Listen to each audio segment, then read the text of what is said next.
the amazing work that Lynn faculty and staff do.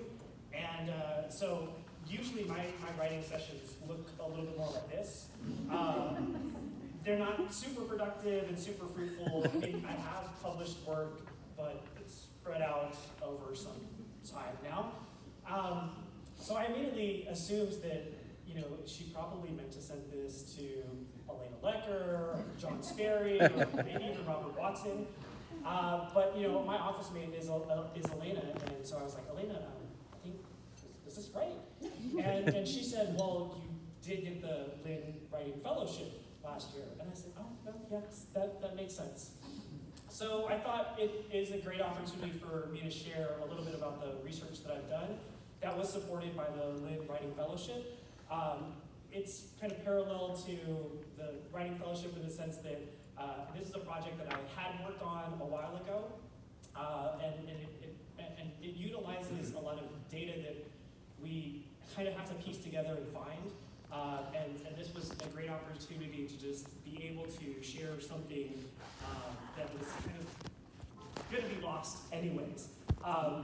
If anyone doesn't know about the Lynn Writing Faculty Fellowship, definitely check it out. It is a great way to support some work that you may have almost to completion.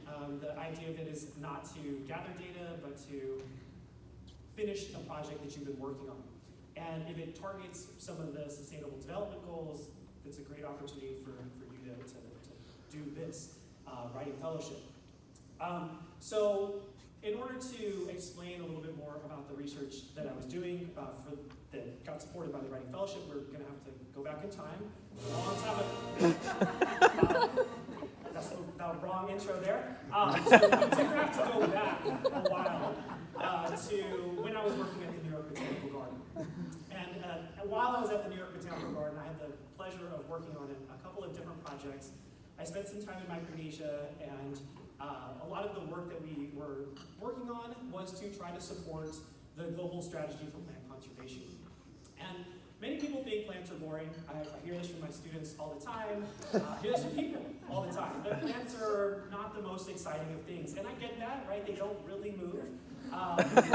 So sometimes it's underestimated the importance of plants. And I get that.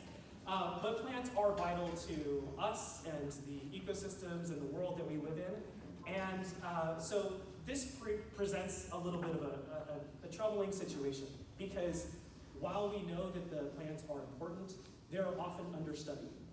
And you can see this by some of the objectives of the Global Strategy for Plant Conservation. Objective 1, and it's actually divided up into 5 different objectives, but I'll focus here on Objective 1. And the first objective is to understand plant diversity, document it, and recognize it. And this is because not all plant species are described. We estimate that there's probably about 400,000 plant species in the world, but some of them still have yet to be described. It's all kind of scattered in different places. So you can see that target 1 is, the goal is to develop an online flora. So this is something that everyone then can see what plants are out there. Target 2 was a point of action in which an assessment of conservation status of all known plant species, as far as possible to guide conservation, was to be set. Now, again, when we think of conservation and we think about plants, it's, again, as I mentioned, understudied. When we think about conservation, we can think of, most people think of the IUCN, the International Union for Conservation of Nature.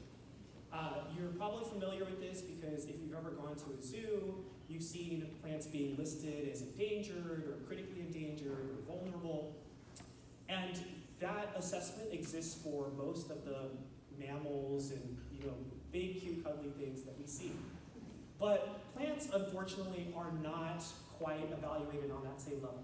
In fact, only about 16% of plants have been evaluated by the IUCN, and it's not because they dislike plants too, it's just because that there is a lot of plants, not a lot of botanists, and a lot of data that is required to go into this evaluation process. Oftentimes you have to collect population level data, like how many individuals there are, how often do they reproduce, and for plants, you have big trees that produce lots of seeds, but only a proportion of those might actually germinate, and et cetera, et cetera. So the level of detail that's required for these IUCN evaluations is a lot. And so while I was working at the New York Botanical Garden, we focused in on one aspect of this. And the goal was to really not supplant the IUCN's conservation listing, but to support it. And it was to kind of expedite the plants that actually need conservation work, to identify those plants that we should focus in on, and then kind of green list the other plants, right? Say those are fine, they're more widespread, and we don't have to worry about it. So at the New York Botanical Garden, they focused on a method that was looking at one of the criteria of the IUCN Red List process, which is the extent of occurrence. So this basically includes all the places that the plant is known from or possibly could be growing in.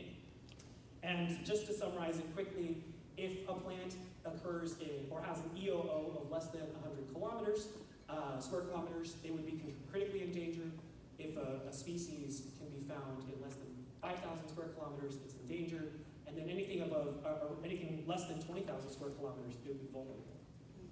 So we utilized that metric to quickly evaluate some plants in Puerto Rico and the Caribbean, and they came up with this pretty good way of utilizing plant data, just locality information that can be gathered from herbarium, and I'll show you a picture of that in a second, and basically green listed species that could be found either widespread, which means they were distributed on multiple continents, or plant species that had a EOO of greater than 20,000 square kilometers. So anything under that was those plants that could then be further evaluated by those specialists at other times. So as I mentioned, herbarium data is something that is easily accessible. When botanists go into an area, they collect plant species, and they generally document where they've collected those plants from. So this is an herbarium specimen, and I focused in on the label here so you can just see what that looks like. Now, this is probably more of a modern day collection because it actually has GPS coordinates. Now, back in the day, GPS coordinates weren't really a thing, at least the level of detail that we can extrapolate from a GPS device. It wasn't there. Some of the earlier specimens just note maybe this was a specimen from Little Goat Island in Old Harbor Bay. So that still provides locality information. And for many plant species, this is about as much information that we have. Because again, when a botanist goes into an area, they're oftentimes trying to document just the occurrence of those species. Now the problem is as I was working in Micronesia and in the Pacific, I wondered about utilizing this metric because, as you can see, the Pacific has a very large area, but lots of little tiny islands. And in fact, the area known as Micronesia, which is the shaded area here, takes up roughly the same amount of space as the continental United States. So that's a good amount of area. But the actual land mass that's there, and we're looking at plants. So if we're looking at the land mass, it's about the equivalent of if you were to take New Hampshire and crumble it up and then distribute it into this area. So not a lot of land mass. I worked on the island of Koshrai, one of the islands that is in the Micronesian chain. And one of the things that I observed was that if we were to apply this 2,000 square kilometer metric, pretty much anything that's there immediately gets red listed or considered at risk, even though it's pretty widespread. You can see here, this is the island of Koshrai. It's a fairly mountainous island. Spent a lot of time hiking up to a lot of these peaks. And so one of the things that I observed was that plants are generally limited by elevation, right? They have a range of habitats they can occur in. And so I wanted to quantify that area and identify more rapidly which species could be at risk if they could only live on a portion of the island. So I came up with an idea to categorize the extent of inhabitable elevation for the island's occurrence. This is a metric that we abbreviated EIEIO. I may have come up with this when my son was about 2-ish. So this seems like a pretty good way to evaluate quickly what was going on in this area. So I looked at the data, looked at the plants that we were finding, and this is one of the endemic species. So endemic means it only occurs on this island. It occurs nowhere else in the world but just this island. So this plant, Polysaccus subcomputata, occurs at a pretty low elevation. I think it goes down to about 100 meters for the island. And if we look at all the land that's above 100 meters, we can see that it can live on approximately 73.8 square kilometers out of the 109 of the Cochran Island, which means that it can inhabit 67% of the island, which is pretty good. Again, this is a species that we shouldn't be too concerned about. However, there's many species that can only live at the high elevation cloud forest, like this species, which is known as Mendella diversifolia. This is another endemic species, so only occurring on this island, but its elevational range was you never would find this plant below 500 meters. So if we calculate that amount of area, we find that it can only live in about 1.61 square kilometers of the island, which is approximately 1.46% of that island. So these are the plants that we should be focused in on and gather that, or spend the time to gather that more intense data, understanding the number of species, number of individuals, how often it reproduces, what's the germination rate, and that type of thing. So this, again, as I mentioned, was this kind of quick evaluation method to identify what plants could be at risk and which needed more attention.